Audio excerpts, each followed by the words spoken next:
രാമു ചേട്ടൻ കർണാടകയിൽ നിന്ന് മുംബൈ സിറ്റിയിലേക്ക് ജോലി അന്വേഷിച്ചു വന്നു. പക്ഷെ അദ്ദേഹം പഠിക്കാത്ത കാരണം അദ്ദേഹത്തിന് ഒരു ജോലിയും ലഭിച്ചില്ല. പിന്നെ അദ്ദേഹത്തിന് ഒരുപാട് സങ്കടമായി. ജോലി അന്വേഷിച്ചിട്ടാണ് നമ്മൾ ഇത്ര വലിയ നഗരത്തിൽ വന്നത്. ഇവിടെ കുറെ വന്നിട്ട് ജോലി അന്വേഷിച്ചു, അവിടെയും ഇവിടെയും ജോലിക്ക് വേണ്ടി തേടി ഞാൻ വല്ലാതെ ക്ഷീണിച്ചു പോയി. ഇത് നന്നായിട്ട് ഓർമ്മിച്ചു വെച്ചോ. അല്ല ചേട്ടാ, നിങ്ങളൊന്ന് സമാധാനിക്കുന്നേ. എന്തെങ്കിലും ഒരു ജോലി തീർച്ചയായിട്ടും കിട്ടും. എന്നെ പോലെ പഠിക്കാത്ത ആളിന് എവിടെയാ ജോലി കിട്ടുക? ഇവിടെ സിറ്റിയിൽ പഠിച്ച ആൾക്കാർ മാത്രമേ ജോലിയുള്ളൂ. എന്നെ പോലെ പഠിക്കാത്ത ആൾക്കാരന് ജോലി കിട്ടുകയില്ലെന്ന് തോന്നുന്നു. എനിക്ക് വല്ലാതെ വിഷമമായിട്ടുണ്ട്. എനിക്ക് ഒന്നും മനസ്സിലാവുന്നില്ല. എന്താ ചെയ്യണ്ടേ? എന്ത് ചെയ്യാൻ പാടില്ല? നമ്മൾ വീണ്ടും ഗ്രാമത്തിലേക്ക് എന്നെ പോയേക്കാം. അങ്ങനെ ഒരു ജോലിയും കിട്ടിയില്ലെങ്കിലേ ചേട്ടാ, നമുക്ക് സ്വന്തമായിട്ട് എന്തെങ്കിലും ജോലി തുടങ്ങാന്നേ. പക്ഷെ നമ്മൾ രണ്ടുപേരും എന്തുണ്ടാക്കാനാ? നമ്മളടുത്ത് അത്രയും കയ്യില് കാശില്ലല്ലോ. നമ്മളെ കൊണ്ട് ഒരു കടയും തുറക്കാൻ പറ്റില്ല. അല്ലാതെ തന്നെ നിന്റെ സ്വർണങ്ങളൊക്കെ വിറ്റുകൊണ്ടാണ് നമ്മൾ ഇങ്ങോട്ട് വന്നത്. ഒരു പക്ഷെ എന്റെ അച്ഛനോ ഇല്ല അച്ഛനോ സ്ഥലം എന്തെങ്കിലും വെച്ചിട്ടുണ്ടെങ്കിൽ പ്രശ്നമില്ലായിരുന്നു. എന്റെ ദൈവമേ, എന്തിനാ ഞങ്ങൾക്ക് ഇങ്ങനെ സംഭവിക്കുന്നത്? നമുക്കൊരു കാര്യം ചെയ്യാം. ഒരു വണ്ടിക്കട ഇട്ട് ദോശ വ്യാപാരം ചെയ്യാന്നേ ചേട്ടാ. അതിന് നമുക്ക് ഒരുപാട് കാശൊന്നും വേണ്ടല്ലോ അല്ലേ? ആ, ഇപ്പൊ നീ പറഞ്ഞ കാര്യം വളരെ ശരിയാണ്. ഈ ജോലിക്ക് കുറെ പണവും വേണ്ട, പിന്നെ പഠിച്ചിട്ടുള്ള കാര്യവും വേണ്ട. ശരി, ഇന്ന് തന്നെ തുടങ്ങിക്കാം. വേഗം തന്നെ ജോലി തുടങ്ങിയിട്ട് നമ്മുടെ വ്യാപാരം തന്നെ വലുതായിട്ട് കൊണ്ടുപോകണം. രാമു ചേട്ടനും അദ്ദേഹത്തിന്റെ ഭാര്യ സുനിതയും മാർക്കറ്റിന്റെ ഒരു കോണിലായി ഒരു വണ്ടിക്കട ഇട്ടു. ദോശ വിൽക്കാൻ തുടങ്ങി.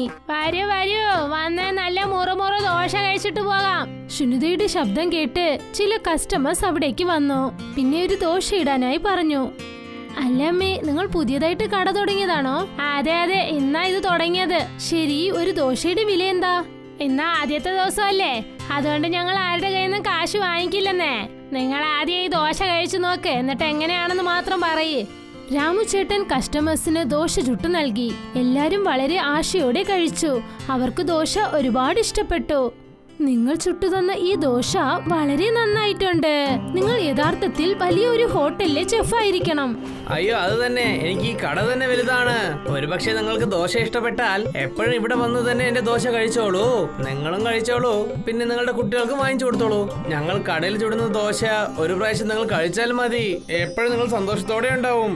അതെ, ഞാൻ തീർച്ചയായും വരും ചേട്ടാ. കൂടെ എന്റെ കൂട്ടുകാരെ എല്ലാരെയും ഞാൻ കൂട്ടിക്കൊണ്ടുവരും. അവരും ഈ സ്വാദുള്ള ദോശ കഴിച്ചു നോക്കുമല്ലോ. അടുത്ത ദിവസം മുതൽ രാമുചേട്ടന്റെ കടയിൽ കസ്റ്റമേഴ്സ് വരാൻ തുടങ്ങി. രാമുചേട്ടൻ ചുട്ടു നൽകുന്ന ദോശ എല്ലാവർക്കും ഒരുപാട് ഇഷ്ടമായി. പിന്നെ എല്ലാരും ഇവിടെ കഴിക്കുന്നത് മാത്രമല്ലാതെ വീട്ടിലേക്കും വാങ്ങിക്കൊണ്ടു പോകും. രാമുചേട്ടന്റെ വരുമാനം അധികരിച്ചു. നീ പറഞ്ഞത് വളരെ നല്ല കാര്യമാണ്. ദോശ ചുടുന്നത് നന്നായി പോയി. ഇനി നമ്മൾ ഗ്രാമത്തിലേക്ക് തിരിച്ചു പോകണ്ടെന്ന് തോന്നുന്നു. ഇല്ലേ, ഗ്രാമത്തിലേക്ക് പോയിട്ട് വീണ്ടും കൃഷി തന്നെ ചെയ്യേണ്ടി വരും. അങ്ങനെ ചെയ്താൽ എപ്പോഴാ നല്ല സമയം വരിക? അതെ, നമ്മൾ ഒരുപാട് സമ്പാദിച്ച് ചേർത്ത് വെച്ചിട്ടേ ഇതേ സ്ഥലത്തെ നമുക്ക് സ്വന്തമായിട്ട് ഒരു വീട് വാങ്ങിക്കാന്നേ.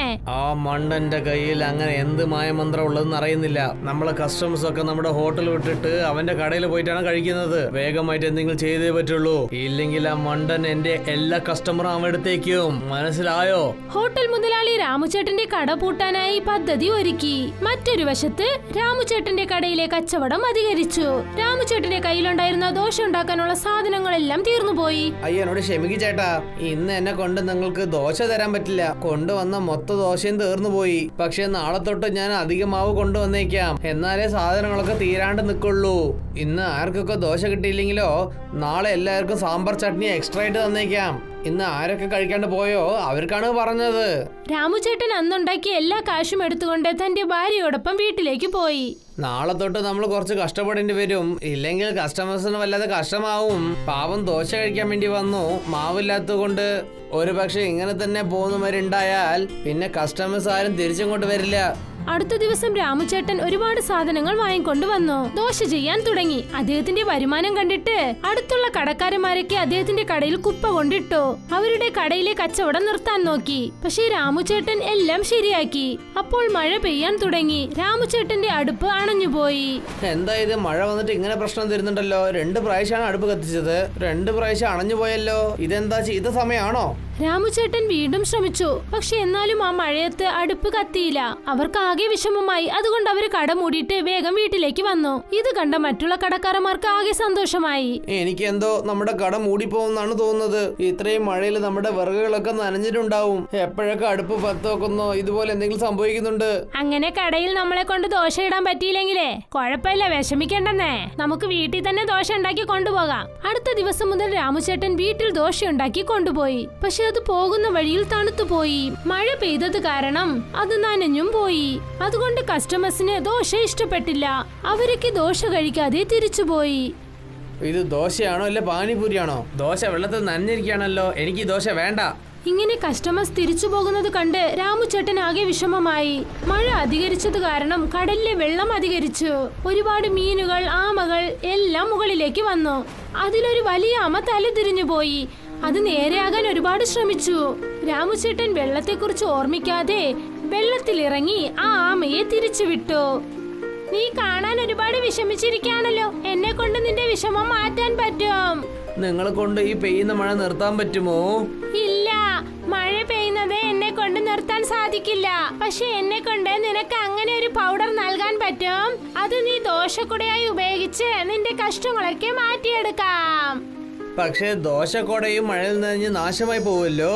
നിങ്ങൾ എന്നെ വെച്ച് കോമഡി ഒന്നും ചെയ്യുന്നില്ലല്ലോ. ആമ തന്റെ മാന്ത്രികത ഉപയോഗിച്ച് ഒരു ബാഗ് നിറയെ പൗഡർ അദ്ദേഹത്തിന് നൽകി. സമുദ്രത്തിലെ ദൈവങ്ങൾ നൽകിയ ഒരു മാന്ത്രിക പൗഡർ.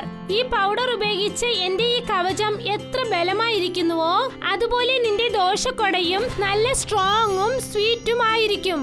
രാമുചേട്ടൻ ആമയുടെ കയ്യിൽ നിന്നും ആ പൗഡർ വാങ്ങി വീട്ടിൽ ചെന്ന് ദോശ ചുട്ട് അതിന്റെ മേലിൽ ആ പൗഡർ ഇട്ടു നോക്കി. അത് കാരണം ദോശ വളരെ സ്ട്രോങ് ആയി മാറി. സുനിത ആ ദോശ തച്ച് ഒരു കുടയാക്കി മാറ്റി. പിന്നീട് അതിൽ മര ഹാൻഡിൽ ഫിക്സ് ചെയ്തു. ഇപ്പൊ രാമുചേട്ടൻ ദോശക്കുട വെച്ചുകൊണ്ട് വണ്ടി എടുത്തുകൊണ്ട് പോയി. വരൂ വരൂ വരൂ, ദോശയും കഴിച്ചോ, പിന്നെ കുടയും ഗിഫ്റ്റ് ആയിട്ട് എടുത്തോളൂ. അല്ല ചേട്ടാ, ഇതെന്താ ഓഫറാ? ദയവായി എന്നോടൊന്ന് പറഞ്ഞേ. ചേച്ചി, അത് ഞാൻ പറഞ്ഞു തരാന്നേ. നിങ്ങൾ എന്റെ അടുത്ത് ദോശ കഴിച്ചാലുണ്ടല്ലോ, നിങ്ങൾക്ക് ഞങ്ങളൊരു ദോശ കൂടെ നൽകും. പിന്നെ നിങ്ങൾ കാണുന്നില്ലേ മഴ എത്ര വേഗതയിലാ പെയ്യുന്നതെന്ന്. ദോശ കഴിച്ചിട്ട് നിങ്ങൾ നനഞ്ഞു നനഞ്ഞു വീട്ടിലേക്ക് പോകേണ്ട ആവശ്യം വരില്ലെന്നേ. എന്താ ശരിയല്ലേ ചേച്ചി? കൊള്ളാമല്ലോ, ഇത് യഥാർത്ഥത്തിൽ നല്ല ഓഫറാണ്. ദോശ കഴിച്ചോളൂ, പിന്നെ നിങ്ങളെ മഴയിൽ നിന്നും രക്ഷിച്ചോളൂ. രാമുചേട്ടന്റെ ദോശ കഴിക്കൂ ഒരു കുട വാങ്ങിച്ചിട്ട് പോകുന്നുള്ള ഓഫർ കേട്ടിട്ട് ഒരുപാട് കസ്റ്റമേഴ്സ് രാമുചേട്ടന്റെ കടയിലേക്ക് ദോശ കഴിക്കാനായി വന്നു. അതുകാരണം രാമുചേട്ടന്റെ കയ്യിൽ വളരെ പെട്ടെന്ന് ഒരുപാട് കാശ് വന്നു. കണ്ടില്ലേ നമ്മുടെ എത്ര വലിയ പ്രോബ്ലം പെട്ടെന്ന് ശരിയായെന്ന്. ഇപ്പൊ നമ്മുടെ കയ്യിൽ പണത്തിന് ഒരു കുറവും ഇല്ലെന്നേ.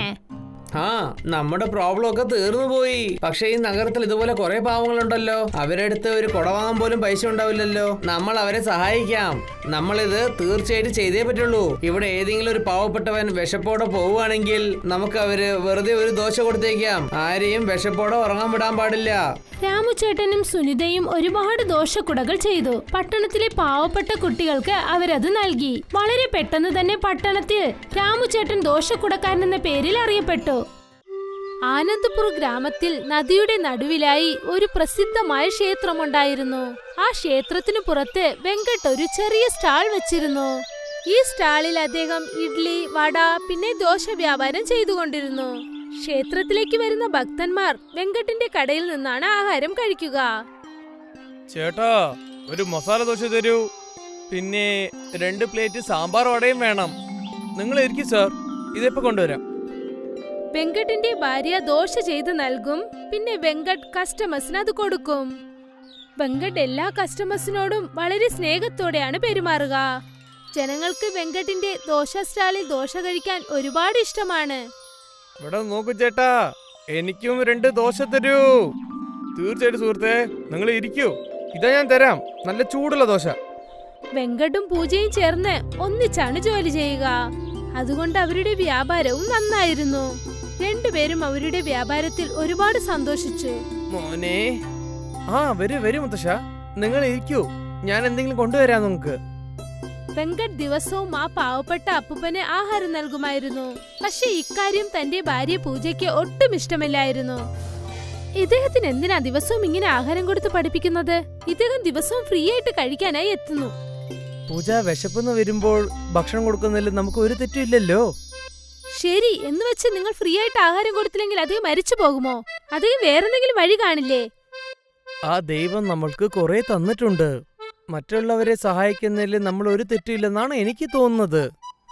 ദൈവമേ, നിങ്ങൾ എന്തെങ്കിലും ചെയ്യൂ. ഇങ്ങനെ ദാനവും ധർമ്മവും ചെയ്താൽ മതി. ഇങ്ങനെ ചെയ്തുകൊണ്ടിരുന്നാൽ ഭിക്ഷക്കാരൊക്കെ ഇവിടെ വന്ന് ലൈനായി നിൽക്കും.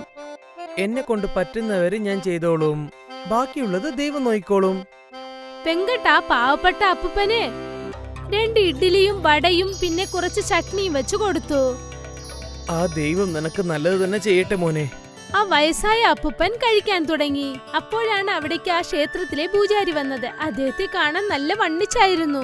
പൊക്കം കുറവും നല്ല വണ്ണമുള്ള ശരീരവും. ഓം ശക്തി ഹോം. ഓം ശക്തി പൂജാരി, വരൂ, വന്നിവിടെ ഇരിക്കൂ. പൂജ ആ പൂജാരിക്ക് വേണ്ടി ടേബിൾ ക്ലീൻ ചെയ്തു. പിന്നീട് അദ്ദേഹം അവിടെ ഇരുന്നു. നിങ്ങൾ എന്ത് കഴിക്കുന്നു പൂജാരി? 2 പ്ലേറ്റ് വട, 2 പ്ലേറ്റ് ദോശ, 2 പ്ലേറ്റ് ഇഡ്ലി. ഇന്ന് എനിക്ക് ഇത് മതി മോളെ. ദാ ഇപ്പൊ കൊണ്ടുവരാം. പൂജ പൂജാരിയെ സൽക്കരിക്കാൻ തുടങ്ങി. അപ്പോഴാണ് അവളുടെ ഭർത്താവ് വെങ്കട്ട് പറഞ്ഞത്, ഞാൻ ആ പാവപ്പെട്ട ആൾ കൊടുക്കാൻ കാരണം അദ്ദേഹം ഒരു പാവപ്പെട്ടവരാണ്. പക്ഷെ ഈ പൂജാരി നല്ല പൈസക്കാരനാണല്ലോ. ഇദ്ദേഹത്തിന് എന്തിനാ നീ ഫ്രീ ആയിട്ട് കൊടുക്കുന്നത്? ബ്രാഹ്മിൺസിനെ നോക്കി അങ്ങനെ പറയാൻ പാടില്ല. ബ്രാഹ്മിൺസിന് ആഹാരം നൽകുന്നത് നല്ലതാണെന്ന് ശാസ്ത്രത്തിൽ പറഞ്ഞിട്ടുണ്ട്. ഞാൻ അദ്ദേഹത്തിന് ദിവസവും ആഹാരം നൽകുന്നത് കൊണ്ട് നോക്കൂ, നമ്മുടെ തൊഴിൽ വളരെ നന്നായി നടക്കുന്നു. എല്ലാം അവരവരുടെ ഇഷ്ടം. നീ ആ ബ്രാഹ്മണ സേവ ചെയ്യൂ. ഞാൻ പോയി എന്റെ ദൈവത്തിനെ ദർശനം ചെയ്തിട്ട് വരട്ടെ. ശരി, പോകൂ. വെങ്കട്ട് ക്ഷേത്രത്തിനകത്തേക്ക് ചെന്നു. ദൈവത്തിന്റെ മുൻപിൽ കൈകൂപ്പി നിന്നു. ദൈവമേ, എപ്പോഴും നിങ്ങൾ എന്റെ കൂടി നിൽക്കണം. പിന്നെ എല്ലാവർക്കും നല്ലത് തന്നെ ചെയ്യണം. എന്റെ ഭാര്യ എന്താ വിചാരിക്കുന്ന വെച്ചാൽ നിറഞ്ഞ വയറിനെ നിറയ്ക്കാൻ വെച്ചാൽ പുണ്യം ചേർക്കാന്ന് വിചാരിക്കുന്നു. പക്ഷേ ഇത് തെറ്റാണെന്ന് എനിക്കറിയാം ദൈവമേ. പക്ഷേ നിങ്ങളുടെ കൃപ അവൾക്കും കിട്ടണം ദൈവമേ. വെങ്കട്ട് താൻ മാത്രമല്ല എല്ലാരും നന്നായിരിക്കണമെന്ന് കരുതുന്നു. അദ്ദേഹം വളരെ നല്ല മനുഷ്യനാണ്. തന്റെ ഭാര്യ അറിയാതെ അദ്ദേഹം പാവപ്പെട്ട ജനങ്ങൾക്ക് ആഹാരം നൽകുമായിരുന്നു. ആ ദൈവം നിന്നെ നന്നായിട്ട് വച്ചിരിക്കുമോനെ. വെങ്കട്ടിന് പാവപ്പെട്ട ജനങ്ങളെ സഹായിക്കുന്നത് ഒരുപാട് ഇഷ്ടമാണ്. അതുകൊണ്ട് അദ്ദേഹം ഭാര്യ അറിയാതെ ഒരുപാട് നല്ല കാര്യങ്ങൾ ചെയ്തുകൊണ്ടേയിരിക്കും. പക്ഷെ അദ്ദേഹത്തിന്റെ ഭാര്യ പൂജ വളരെ സ്വാർത്ഥയാണ്. അവൾ ആലോചിക്കുന്നത് എന്തെന്നാൽ അവർക്ക് മാത്രം ദൈവം നല്ലത് ചെയ്യണമെന്ന്. പിന്നെ ഇക്കാര്യത്തിന് വേണ്ടിയാണ് അവൾ ബ്രാഹ്മിൺസിനെ സൽക്കരിക്കുന്നത്. എന്തായാലും ശരി, ഇക്കാര്യം തുടർന്നുകൊണ്ടേയിരുന്നു. പിന്നെ വെങ്കട്ടിന്റെയും പൂജയുടെയും ആ ദോശ സ്റ്റാൾ വളരെ നന്നായി പോയിക്കൊണ്ടിരുന്നു. വെങ്കട്ട് പാവപ്പെട്ട ജനങ്ങളെ സഹായിക്കും. പിന്നെ പൂജ ബ്രാഹ്മിൺസിനെ സൽക്കരിക്കും. ദിവസവും രാവിലെ ആദ്യത്തെ വള്ളത്തിൽ തന്നെ പൂജയും വെങ്കട്ടും ക്ഷേത്രത്തിലേക്ക് എത്തും. പിന്നീട് അവർ അവിടെ അവരുടെ വ്യാപാരം തുടങ്ങും. പിന്നെ രാവിലെ തന്നെ അവരുടെ കടയിലേക്ക് കസ്റ്റമേഴ്സും എത്തും. കുറച്ചു ദിവസത്തിനകം മഴക്കാലം എത്തി. വെങ്കട്ടും പൂജയും എന്നത്തെയും പോലെ വള്ളത്തിൽ വരികയായിരുന്നു. എനിക്ക് തോന്നുന്നു ഇന്ന് നല്ല മഴ ഉണ്ടാവും തോന്നുന്നുണ്ട്. അപ്പോൾ കസ്റ്റമേഴ്സ് കുറവായിരിക്കും. അത് സത്യാണ്. പക്ഷേ വരുന്നവരെ നമ്മൾ പട്ടിണിക്കിടാൻ പാടില്ലല്ലോ. അത് പാവല്ലേ. ശരി, ക്ഷേത്രത്തിൽ ആരും വന്നില്ലെങ്കിൽ നമുക്ക് തിരിച്ചു വരാം. ശരി. വെങ്കട്ടും പൂജയും നദി കടന്ന് ആ ക്ഷേത്രത്തിനടുത്തേക്ക് വന്നു ചേർന്നു. പിന്നെ എപ്പോഴത്തെയും പോലെ അവർ രണ്ടുപേരും അവരുടെ സ്റ്റാൾ തുടർന്നു. മഴ ഒരുപാട് പെയ്തുകൊണ്ടേയിരുന്നു. ഇന്ന് കസ്റ്റമേഴ്സ് വരുമെന്ന് എനിക്ക് തോന്നുന്നില്ല. നോക്കാം നമുക്ക്. അപ്പോഴാണ് 2-3 പേർ അവരുടെ കടയിലേക്ക് വന്നത്. വരൂ വരൂ ചേട്ടാ, ഇരിക്കൂ. ഞങ്ങൾക്ക് 3 പ്ലേറ്റ് ഇഡ്ലിയും പിന്നെ 2 പ്ലേറ്റ് വടയും വേണം. ശരി ചേട്ടാ, അത് ഇപ്പൊ തരാം. പൂജ ദോശയും വടയും തയ്യാർ ചെയ്തു. പിന്നെ വെങ്കട്ട് അത് കൊണ്ടുപോയി സെർവ് ചെയ്തു. കസ്റ്റമേഴ്സും അത് കഴിക്കാൻ തുടങ്ങി. അവരെല്ലാരും അത് കഴിച്ചു കഴിഞ്ഞു. എന്നാലും മഴ നിന്നതേയില്ല. ഇന്ന് ഈ മഴ നിൽക്കുമെന്ന് എനിക്ക് തോന്നുന്നില്ല. ഇന്ന് ഈ മഴ കൊണ്ട് ഈ അമ്പലത്തിൽ ഭക്തர்கள் വന്നിട്ടില്ല. ആ കസ്റ്റമർ വെങ്കട്ടിന് കാശ് നൽകി. ഞങ്ങൾ കുറച്ചു നേരത്തേക്ക് ഇവിടെ തന്നെ നിന്നോളാം. മഴ പോയതിനു ശേഷം ഞങ്ങൾ പോയിക്കോളാം. കുഴപ്പമില്ല ചേട്ടാ. അവരവിടെ ഒരുപാട് സമയം കാത്തുനിന്നു. പക്ഷെ മഴ നിന്നതേയില്ല. പിന്നെ അവർ നനഞ്ഞുകൊണ്ട് നദിയുടെ അരികിലേക്ക് ചെന്നു. ആ നദിയിലെ വെള്ളച്ചാട്ടം കണ്ട് അവർ പേടിച്ചു പോയി. നദിയിൽ ഒരു വള്ളം പോലും ഇല്ലായിരുന്നു. പിന്നെ ആ നദിയിൽ വെള്ളത്തിന്റെ അളവ് കൂടിക്കൊണ്ടേ പോയി. അവരവിടെ നിന്നും വെങ്കട്ടിനരികിലേക്ക് ഓടി വന്നു. എന്നിട്ട് അദ്ദേഹത്തോട് എല്ലാ കാര്യവും അവർ പറഞ്ഞു. ഈ വെള്ളം കൊണ്ട് നമ്മളെല്ലാവരും മുഴുങ്ങി പോകും തോന്നുന്നു. നമ്മൾ ആരും രക്ഷപ്പെടില്ലെന്ന് തോന്നുന്നു. അപ്പോഴാണ് അവരുടെ മുൻപിൽ ആ പാവപ്പെട്ട അപ്പൂപ്പൻ വന്നത്. രക്ഷിക്കാൻ മേലെ എത്തി നിൽക്കുമ്പോൾ ആരുടെ ജീവൻ എടുക്കാൻ പറ്റുന്ന പറയുന്നത്? ഇവിടെ എല്ലാവരുടെ ജീവിതവും ആപത്തിലാണുള്ളത്. ഇദ്ദേഹം ഇപ്പോൾ ചിരിച്ചുകൊണ്ടിരിക്കുന്നു. നമ്മൾ എന്തെങ്കിലും ചെയ്തേ പറ്റുള്ളൂ. അയ്യോ എന്റെ ദൈവമേ, ഞങ്ങൾ എങ്ങനെയെങ്കിലും ആ കരയ്ക്ക് ഒന്ന് മാറ്റി തരണേ. ഞങ്ങൾ എല്ലാരും ഒന്ന് രക്ഷിക്കണം ദൈവമേ. വെങ്കട്ട് ദൈവത്തോട് പ്രാർത്ഥിക്കാൻ തുടങ്ങി. അപ്പോഴാണ് ആ പാവപ്പെട്ട വയസ്സായ ആൾ അവിടെ ഉണ്ടായിരുന്ന ഒരു പ്ലേറ്റ് ദോശ കയ്യിലെടുത്തത്. ഞങ്ങൾ എല്ലാരും ഇവിടെ വലിയ ആപത്തിലാണ്, നിങ്ങൾക്ക് ദോശ വേണോ അല്ലേ? എല്ലാരും എന്റെ പുറകിലേക്ക് വരൂ. ആ അപ്പൂപ്പന്റെ പുറകെ എല്ലാരും നദിയുടെ അരികിലേക്ക് ചെന്നു. ആ അപ്പൂപ്പൻ ആ ദോശ പ്ലേറ്റ് താഴേക്ക് വെച്ചു. എന്നിട്ട് തന്റെ കണ്ണുകൾ മൂടി. പിന്നീട് മാന്ത്രികത കാരണം ആ ദോശയുടെ അളവ് വളരെ വലുതായി. ആ ദോശയുടെ അളവ് എത്ര വലുതെന്ന് വെച്ചാൽ ഒരു വലിയ തോണി പോലെയായി. അവിടെ ഉണ്ടായിരുന്ന എല്ലാരും ആശ്ചര്യത്തിലായി. ഇത് മായ നിറഞ്ഞ വലിയ ദോശപ്പടകാണ്. ഈ നദിയെ വളരെ എളുപ്പമായിട്ട് തന്നെ കടന്നു പോവാൻ പറ്റും. നിങ്ങൾ എല്ലാരും ഇതിൽ കേറിയിരുന്നോളൂ. എല്ലാരും ആ വെള്ളത്തിലേക്ക് കേറി. പക്ഷെ അപ്പൂപ്പൻ മാത്രം കേറിയില്ല. നിങ്ങളും വരും മുത്തശ്ശ. ഇല്ല മോനെ, എന്നെ രക്ഷിക്കാൻ മുകളിൽ ഒരുത്തനുണ്ട്, നിങ്ങൾ പോയിക്കോളൂ. ആ അപ്പൂപ്പൻ ആംഗ്യം കാണിച്ചതും തന്നെ ആ തോണി വെള്ളത്തിൽ മിതക്കാൻ തുടങ്ങി. ആ വെള്ളത്തിന് എത്ര ബലമുണ്ടായിട്ടും ആ ദോശ തോണിക്ക് ഒന്നും സംഭവിച്ചില്ല. അകത്തുണ്ടായിരുന്ന എല്ലാരും വളരെ സുരക്ഷിതമായിരുന്നു. അവരെല്ലാരും കരയിലേക്ക് ചെന്നെത്തി. എല്ലാരും ദൈവത്തോട് നന്ദി പറഞ്ഞു. അവരാ തോണിയിൽ നിന്നും ഇറങ്ങിയതും ആ തോണി വെള്ളത്തിനടിയിലേക്ക് മറഞ്ഞുപോയി. ഇന്ന് വെങ്കടിനോടൊപ്പം ചേർന്ന് എല്ലാരും ആ അതിശയം കണ്ടു. അതാണ് വലിയ ദോശ തോണിയുടെ അതിശയം. വെങ്കട് ചെയ്ത പുണ്യം കൊണ്ടായിരിക്കാം അവർക്ക് ആ മഴയിൽ നിന്നും വിമോചനം ലഭിച്ചത്. അമ്മ എന്ന് പേരുള്ള അറിയപ്പെടുന്ന ദോശക്കാരി ഉണ്ടായിരുന്നു. അമ്മയുടെ കട ഗ്രാമത്തിന്റെ നടുക്ക് തന്നെ ഉണ്ടായിരുന്നു. വെളുപ്പാങ്കാലത്ത് സൂര്യൻ ഉദിക്കുമ്പോ അമ്മ അവരുടെ കട തുറക്കുമായിരുന്നു. ആൾക്കാർ അവിടെ കഴിക്കാൻ എപ്പോഴും തള്ളുകൂടി നിൽക്കുമായിരുന്നു. അമ്മച്ചി, നിങ്ങളുടെ ദോശ പോലെ വേറൊന്നും വരത്തില്ല. നിങ്ങൾ എങ്ങനെയാ ഇത്രയും രുചിയുള്ള ദോശ ഉണ്ടാക്കുന്നതെന്ന് മനസ്സിലായിട്ടില്ല. കഴിക്കാൻ വരുന്ന ആൾക്കാരുടെ അടുത്തുനിന്ന് ദോശയുടെ പ്രശംസ കേൾക്കുമ്പോഴെല്ലാം നാഗമ്മയ്ക്ക് ഒരുപാട് സന്തോഷം ഉണ്ടാകുമായിരുന്നു. അമ്മയുടെ അടുത്ത് കഴിക്കാൻ വരുന്ന ഒരുപാട് ആൾക്കാര് വെളുപ്പാങ്കാലത്ത് ദോശ കഴിക്കുന്ന ഇഷ്ടപ്പെടുമായിരുന്നു. അമ്മേ, ഒരു മൈസൂർ മസാല ദോശ ഇട്ട്. ഇരിക്കൂ, ഇപ്പൊ തരാം. അമ്മ അവിടെ കഴിക്കാൻ വരുന്ന ആൾക്കാരെ നന്നായി അവിടെ ഇരുത്തുമായിരുന്നു. പിന്നെ അവരോടൊപ്പം സംസാരിക്കുകയും ചെയ്യുമായിരുന്നു. സമയം പോകും തോറും അമ്മയുടെ കടയും വലുതായിക്കൊണ്ടിരുന്നു. ഇനി അമ്മ അവരുടെ സഹായത്തിന് വേണ്ടി വേറെ 2 സ്ത്രീകളെ കൂടി പണിക്ക് അവിടെ നിർത്തി. ഇപ്പൊ അമ്മ കടയിലിരുന്ന് കാശ് മാത്രം മേടിക്കുമായിരുന്നു. എന്നിട്ട് വരുന്ന ആൾക്കാരോട് സംസാരിക്കുമായിരുന്നു. അമ്മയുടെ കൂടെ സഹായത്തിന് നിന്ന് വീണ ഉണ്ടായിരുന്നു. വീണ എപ്പോഴും അമ്മയുടെ കയ്യിലുള്ള കാശിലായിരുന്നു ശ്രദ്ധ. ഇവിടെ നമ്മള് രണ്ടുപേരും എപ്പോഴും പരിശ്രമിച്ചോണ്ടിരിക്കും.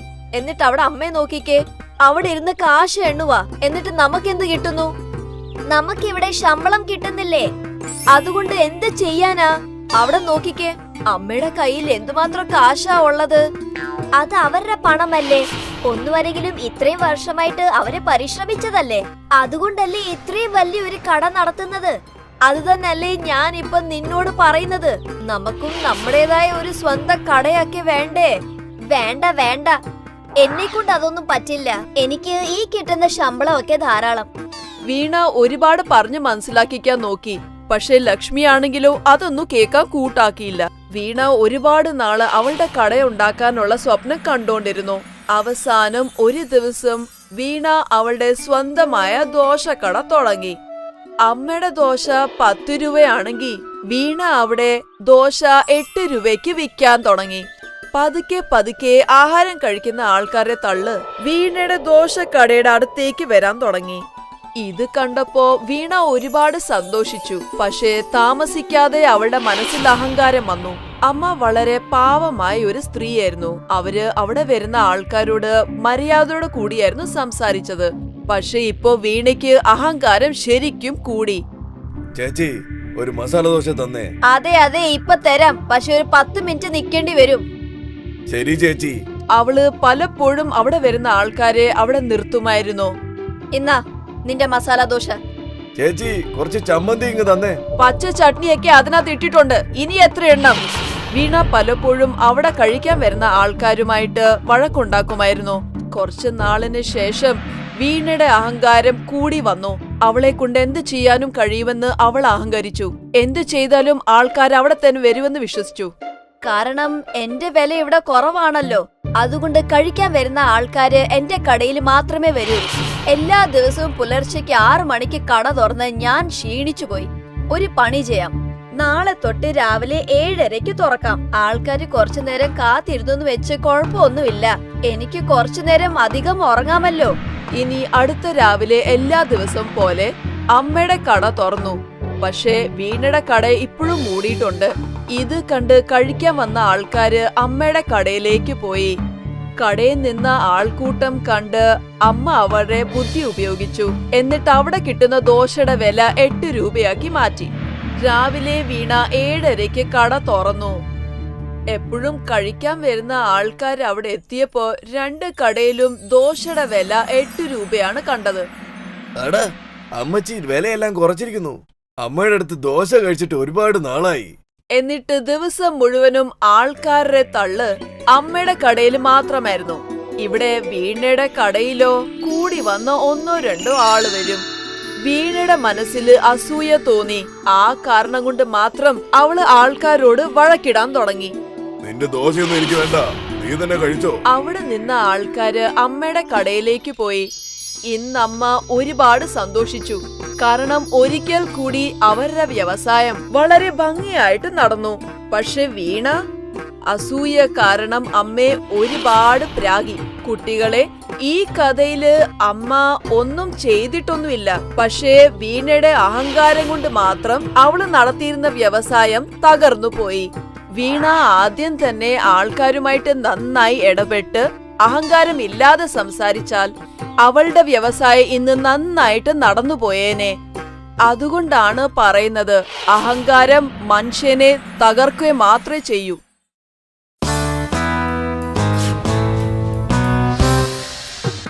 നമ്മുടെ നാട്ടിൽ ഒരു ഗ്രാമത്തിൽ രാമാവും ഭർത്താവ് ചിന്നപ്പയും താമസിച്ചു വരികയായിരുന്നു.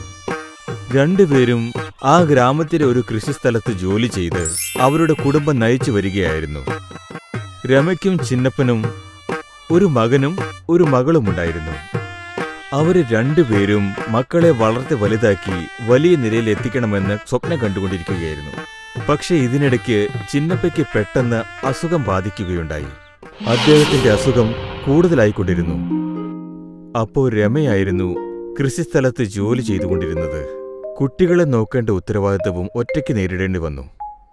അസുഖം ബാധിച്ചു കിടക്കുന്ന ഭർത്താവിന്റെ അവസ്ഥ ഓരോ നിമിഷം കൂടുന്തോറും മോശമായിക്കൊണ്ടിരുന്നു. ഒരു ദിവസം ചിന്നപ്പയെ കാണാനായി അദ്ദേഹത്തിന്റെ അനിയൻ മോഹനെത്തി. ചേട്ടാ, ചേട്ടന്റെ അവസ്ഥ വളരെ മോശമാണല്ലോ. നിങ്ങൾ ഏതെങ്കിലും ഡോക്ടറെ കാണിച്ചിരുന്നോ? ഞങ്ങള് കാണിച്ചു അനിയ, പക്ഷെ ഒരു പ്രയോജനവുമില്ല. ഞാൻ പോയി അമ്പലത്തിൽ ചേട്ടന് വേണ്ടി ഒരു പുഷ്പാഞ്ജലി നടത്താം. ചേട്ടന്റെ അസുഖം എല്ലാം മാറിക്കോളൂന്നേ. ശരി അനിയാ. ഏട്ടത്തി, വീട്ടിലെ കാര്യങ്ങളെല്ലാം ഇപ്പൊ ഏട്ടത്തിയുടെ തലയിലാണല്ലേ, ശരിയല്ലേ? അതെ, എന്തായാലും ഈ കുടുംബത്തിന് മുമ്പിലോട്ട് നീക്കണ്ടേ. ഏട്ടത്തി, ഞാനൊരു ഇഡ്ഡലിക്കട തുടങ്ങാൻ വേണ്ടി പോവാ. ചേച്ചി എവിടെ ഇഡ്ഡലി ഉണ്ടാക്കാൻ വേണ്ടി വരുന്നോ? അതുകൊണ്ട് ചേച്ചിക്ക് ഒരുപാട് കാശ് കിട്ടുകയും ചെയ്യും. അതോടെ ചേച്ചിക്ക് കാശിനുള്ള ബുദ്ധിമുട്ട് മാറുകയും ചെയ്യും. എനിക്കതിന് കിട്ടുന്ന ലാഭം നമുക്ക് രണ്ടുപേർക്കും പപ്പാതി വെച്ചെടുക്കാം. അതെ, അങ്ങനെ തന്നെ ചെയ്യാം അനിയ. പിറ്റേ ദിവസം മുതൽ രമ മോഹന്റെ ഇഡ്ഡലിക്കടയിൽ ഇഡ്ഡലി ഉണ്ടാക്കാൻ തുടങ്ങി. നാട്ടിലുള്ള എല്ലാവർക്കും രമയുടെ ഇഡ്ഡലി ഒരുപാട് ഇഷ്ടമായിരുന്നു. കുറച്ചു നാളുകൾക്കുള്ളിൽ രമയുടെ ഇഡ്ഡലി നാട്ടുകാർക്കിടയിൽ വളരെ പ്രശംസ പിടിച്ചുപറ്റി. കടയിലേക്ക് ദിവസേന ഇഡ്ഡലി കഴിക്കാൻ വേണ്ടി മാത്രം ആളുകൾ വന്നു തുടങ്ങി. രമയും മോഹനും ഒരുപാട് സന്തോഷിച്ചു. എന്താന്ന് വെച്ചാ രണ്ടുപേർക്കും ലാഭം കൂടിക്കൂടി വരികയാണല്ലോ. അങ്ങനെ കിട്ടിയ ലാഭം കൊണ്ട് രമ ചിന്നപ്പയെ നല്ല ഹോസ്പിറ്റലിൽ കൊണ്ടുപോയി. കുറച്ചു നാളുകൾക്കുള്ളിൽ ചിന്നപ്പ പഴയതുപോലെ തന്നെ നടക്കുവാൻ തുടങ്ങി. ഇങ്ങനെ 2 മാസം അങ്ങ് പോയി. രമയുടെയും മോഹന്റെയും കടയിലേക്ക് ജനങ്ങൾ വന്നുകൊണ്ടേയിരുന്നു. അപ്പോഴാണ് രമയ്ക്കൊരു ചിന്ത വന്നത്. ഇവിടെ ഇത്രയും ആൾക്കാര് ഞാൻ ഉണ്ടാക്കുന്ന ഇഡ്ഡലി കഴിക്കാനാ വരുന്നേ. അങ്ങനാണെങ്കിൽ എനിക്കും നല്ല ലാഭം വരണ്ടേ. മോഹൻ സാധനങ്ങൾ മാത്രം മേടിച്ചോണ്ട് വരുന്നു. വരുന്ന എല്ലാവർക്കും ഇഡ്ഡലി പൊതിഞ്ഞു കൊടുക്കുന്നുണ്ട്. അങ്ങനെ ഇരിക്കുമ്പോ എനിക്ക് കിട്ടുന്ന ലാഭം അത്രയും അവന് വരാൻ പാടില്ലല്ലോ. അന്ന് വൈകുന്നേരം രണ്ടുപേരും ലാഭം പങ്കിടുമ്പോൾ അപ്പോൾ അല്ല അനിയ, ഇഡ്ഡലി എല്ലാം ഉണ്ടാക്കുന്നത് ഞാൻ തന്നെ അല്ലേ? ഞാൻ ഉണ്ടാക്കുന്ന ഇഡ്ഡലി അത്രയ്ക്ക് നല്ല അല്ലെങ്കിൽ നിങ്ങൾക്ക് ഇത്രയും ലാഭം ഉണ്ടാകാൻ പാടില്ലല്ലോ. അത് സത്യം തന്നെ ഏടത്തി. ഏടത്തി ഉണ്ടാക്കുന്ന ഇഡ്ഡലിക്ക് ഭയങ്കര ടേസ്റ്റ് ആണെന്നേ. അങ്ങനെ നോക്കിയാ നിങ്ങളെക്കാൾ കൂടുതൽ ലാഭം എനിക്കല്ലേ കിട്ടേണ്ടത്? പക്ഷേ ഏടത്തി, ഇത് ഭയങ്കര തെറ്റാണ്. ഞാനും ദിവസം തോറും കഷ്ടപ്പെടുന്നില്ലേ? അതുകൊണ്ടല്ലേ നമുക്കിങ്ങനെ സമ്പാദിക്കാൻ പറ്റുന്നേ. അതിന്റെ അർത്ഥം എന്താന്ന് വെച്ചാൽ നമ്മൾ രണ്ടുപേരും ഒരുപോലെയാണ് കഷ്ടപ്പെടുന്നത്. അതുകൊണ്ട് തന്നെ ലാഭം നമുക്ക് രണ്ടുപേർക്കും തുല്യമായിരിക്കണം. ഇല്ല അനിയ, നിങ്ങൾ തെറ്റായിട്ടാണ് സംസാരിക്കുന്നത്. അങ്ങനാണെങ്കിൽ നാളെ തൊട്ട് വേറെ ആരെങ്കിലും വന്ന് ഇവിടെ ഇഡ്ഡലി ഉണ്ടാക്കട്ടെ. രമ മോഹനോട് വഴക്കുണ്ടാക്കി തന്റെ സ്വന്തം വീട്ടിലേക്ക് പോയി. രണ്ടാമത്തെ ദിവസം ആ ഗ്രാമത്തിൽ 2 ഇഡ്ഡലിക്കടകൾ വന്നു. അതിലൊന്ന് രമയുടെ കടയും അതിലൊന്ന് രമയുടെ കടയാണ്. അവിടെ രമയാണ് ഇഡ്ഡലികൾ ഉണ്ടാക്കിയിരുന്നത്. അവള് തന്നെയാണ് വിൽക്കുകയും ചെയ്യുന്നത്. മറ്റൊന്ന് മോഹന്റെ കട. ഇപ്പോ അവിടെ വേറൊരു സ്ത്രീയാണ് ഇഡ്ഡലികൾ ഉണ്ടാക്കിയിരുന്നത്. രമയുടെ പുതിയ കട കണ്ട് ജനങ്ങളെല്ലാം രമയുടെ കടയിലേക്ക് ചെല്ലാൻ തുടങ്ങി.